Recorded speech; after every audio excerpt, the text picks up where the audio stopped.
le pape qui vient a donné comme premier message au monde entier le soir de son élection, la paix. La paix soit avec vous. Et c'est ce que nous attendons pour que les divisions et les violences que nous connaissons dans le nord-ouest et le sud-ouest depuis 10 ans déjà, que tous les Camerounais d'ailleurs puissent recevoir un message de paix, de réconfort, de comprendre que la paix n'a pas de prix, parce qu'avec elle, on gagne tout. Mais avec la violence ou avec la guerre, comme disait le pape Pie XII, on perd tout.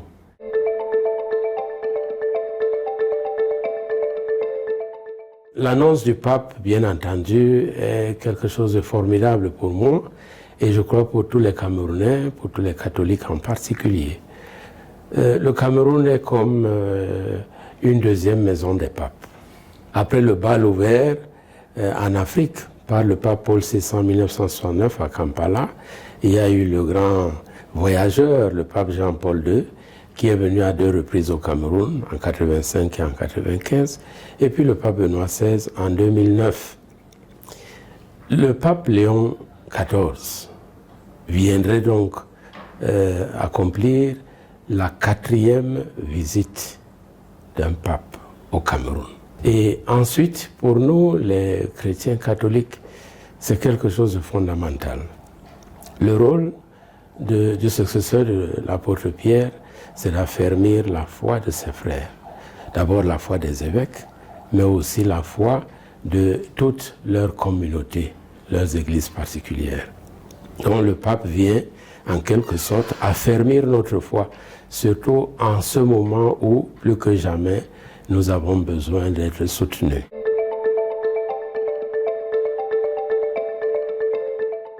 Le pape est le vicaire du Christ sur la terre.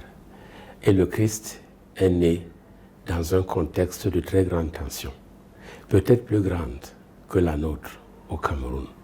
Et la venue du Christ, c'était pour apporter la paix. Et je crois que la première annonce qui a été faite, c'était la paix.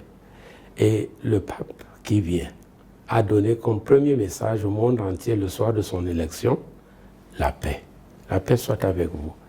Et c'est ce que nous attendons pour que les divisions et les violences que nous connaissons dans le nord-ouest et le sud-ouest depuis 10 ans déjà, que tous les Camerounais d'ailleurs puissent recevoir un message de paix, de réconfort, de comprendre que la paix n'a pas de prix, parce qu'avec elle, on gagne tout. Mais avec la violence ou avec la guerre, comme disait le pape Pie XII, on perd tout. Le Cameroun est un pays de dialogue. Il y a eu effectivement de graves tensions après l'élection du 12 octobre, mais fort de leur expérience d'un peuple de paix, et bon, on a préféré la paix à la violence, mais les tensions restent. Il faudrait donc qu'à travers le dialogue, on puisse arriver à composer de nouveau entre les chrétiens et les musulmans, les religions traditionnelles, les protestants, etc. Et le pape est un champion en matière de dialogue. Je sais qu'il nous aidera.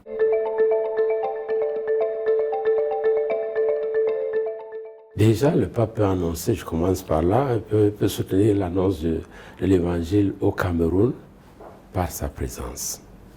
Parce qu'il incarne celui-là même qui est l'évangile, c'est-à-dire Jésus-Christ.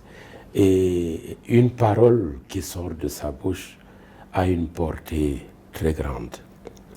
Ensuite, je crois que c'est un programme qui sera surchargé parce qu'il devra rencontrer absolument les personnes qui ont souffert de la guerre, les prêtres, les religieuses. Voyez, quand tout le monde a fui, quand parfois même l'administration a fui, ce sont les prêtres, les religieuses qui sont restés dans le nord-ouest, dans le sud-ouest, pour soutenir les populations et continuer d'annoncer la bonne nouvelle. Et puis les jeunes, ils ont besoin de la parole du pape, la parole de l'évangile, qui peut les inviter à regarder l'avenir avec espérance. Et puis il parlera à ceux qui nous gouvernent, et à la société civile. Et c'est important, parce que c'est à travers leur message aussi que la paix se construit. Et il faudrait qu'à travers le message qu'il va adresser au corps diplomatique, au gouvernement, à la société civile, qu'on apprenne à comprendre que le plus important, c'est la dignité de la personne humaine, qu'il faut sauvegarder, et aussi les relations humaines qu'il faut savoir cultiver.